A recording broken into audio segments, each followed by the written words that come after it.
কত দুঃখ চালমার, তাই আমি কত কষ্ট দেখছি।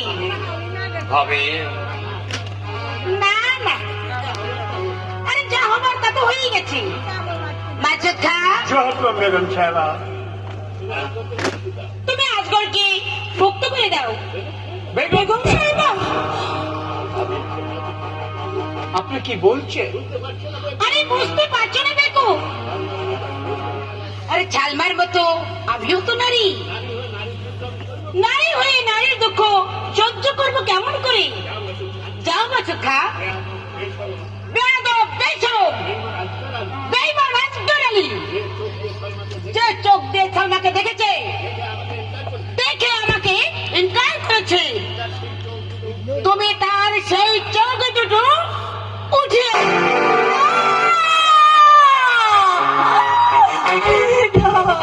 সালমা, সালমা,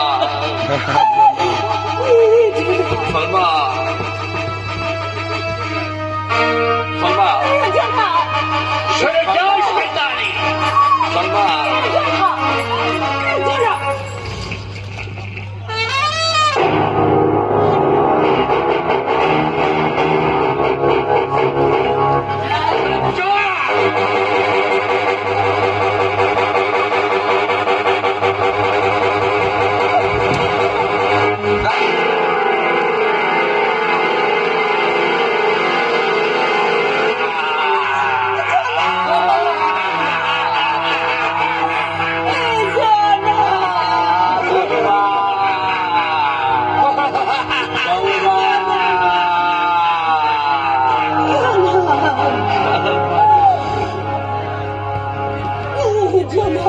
সালমা,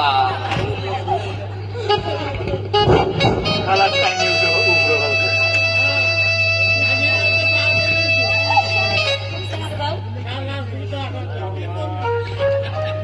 চলো চলো প্রভু। সালমা, আর কেন? এবার আমার হাত ধরে ফিরে চলো সেই মাটির বেহেশত মামুদপুরে। তাই চলো সালমা, তাই চলো, সেই বেহেশতেই করবো মানুষের সেবা। তোমার চোখে চেয়ে চলো সেই সব মানুষদের কণ্ঠে কণ্ঠ মিলিয়ে বলবো, খোদা, তুমি ঘুমাও, চলো তুমি ঘুমাও, খোদা, তুমি চলো।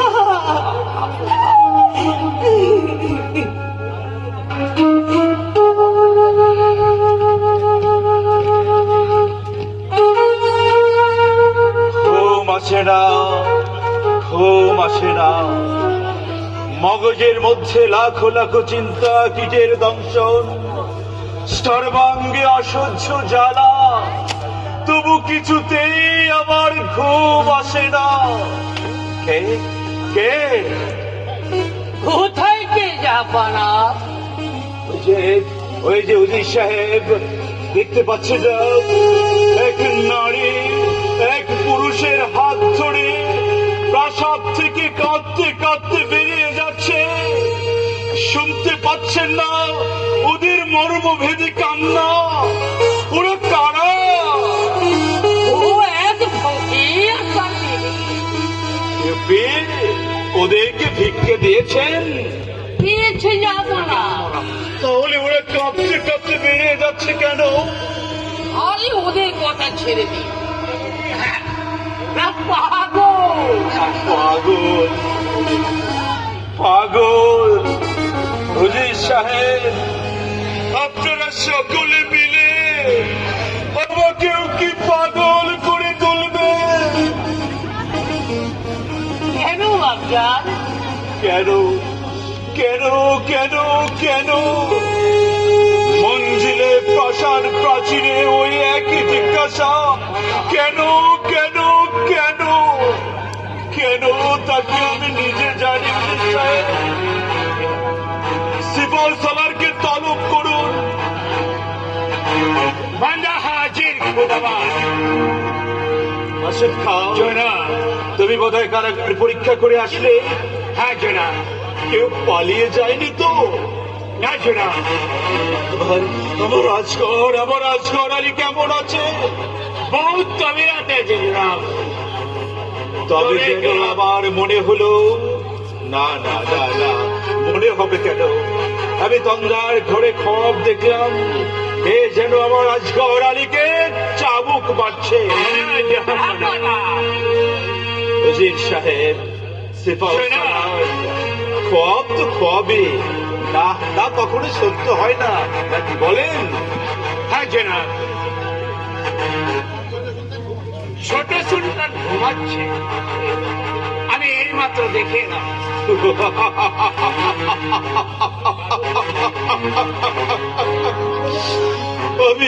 আমি বোধহয় পাগল হয়ে যাব জনাব। নইলে কেন আমার এমন হয়? তোমার তুমিও ঠিক নেই বাচ্চা। তুমি এখান থেকে চলো। কোথায় যাব উজির সাহেব? সব জায়গাতে সম্পদ দৌলত, সবার মুখে ওই একই কথা। কেউ বলে জনাব, কেউ বলে জাহাপনা, তারা কেউই তো আমার রাজগড় আলীর মতো ভাইজান ভাইজান বলে ডাকতে জানে না। বাংলার কি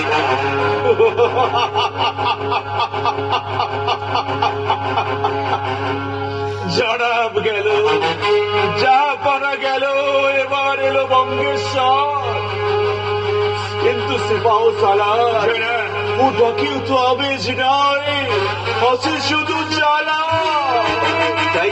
তাই তো আমার মাঝে মাঝে মনে হয় আমার রাজগড়কেই মসনাদে বসে আমি হব তার দরবারের দারোয়ান।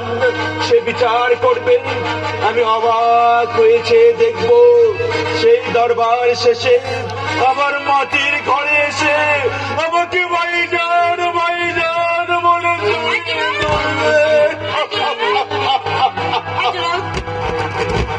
বেগম সাহেবা এসো, বেগম সাহেবা এসো। একটু হজরতে আলম, তোমার কি ভেজে বলে সাজি?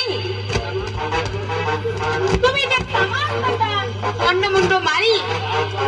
আরো বলো বেগম সাহেবা, আরো বলো। তুমি সারা জাহানের সেরা সুলতান, তুমি জানে রাতখানা ছিঁড়ে ওই কারাগারে নিক্ষেপ করেছ।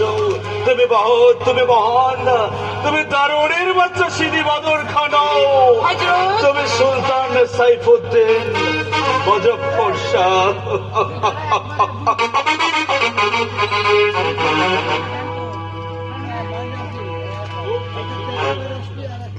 খুব ঠিক সময় সকল ছিল লাগিয়া, তাহলে মুশকিল হতো না।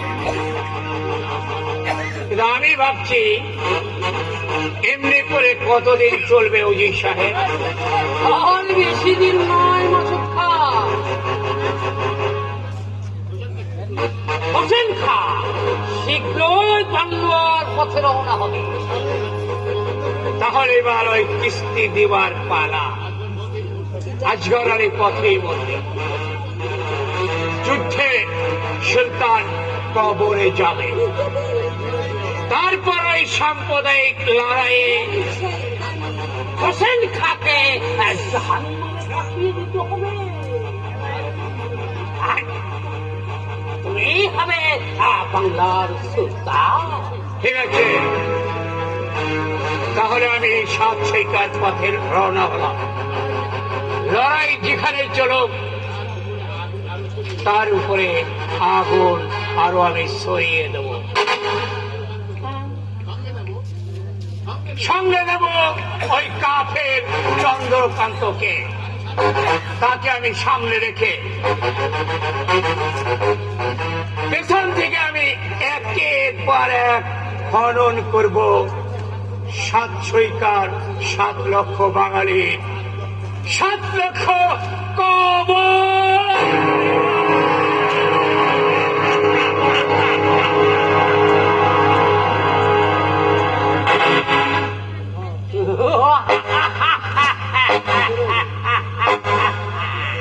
শয়তান মাথা খা, আমার দুশ্মনকে তোমার দিকে খবর ছড়িয়ে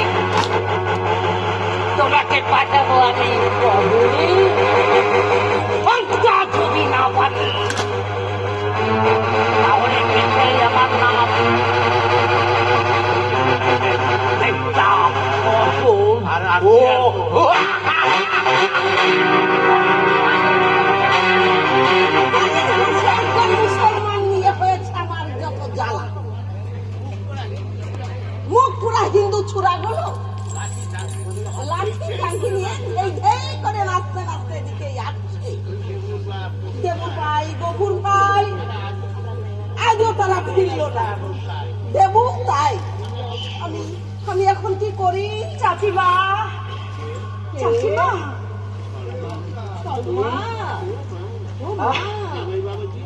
জামাই বাবা যেও এসেছে দেখছি। এতদিন তুমি কোথায় ছিলে বাবা? সোনার মামদপুর যে পুরে ছাই হয়ে গেল। চাচিমা, তাই এখন এলে তুমি শ্বশুর বাড়ি বেড়াতে? চাচিমা,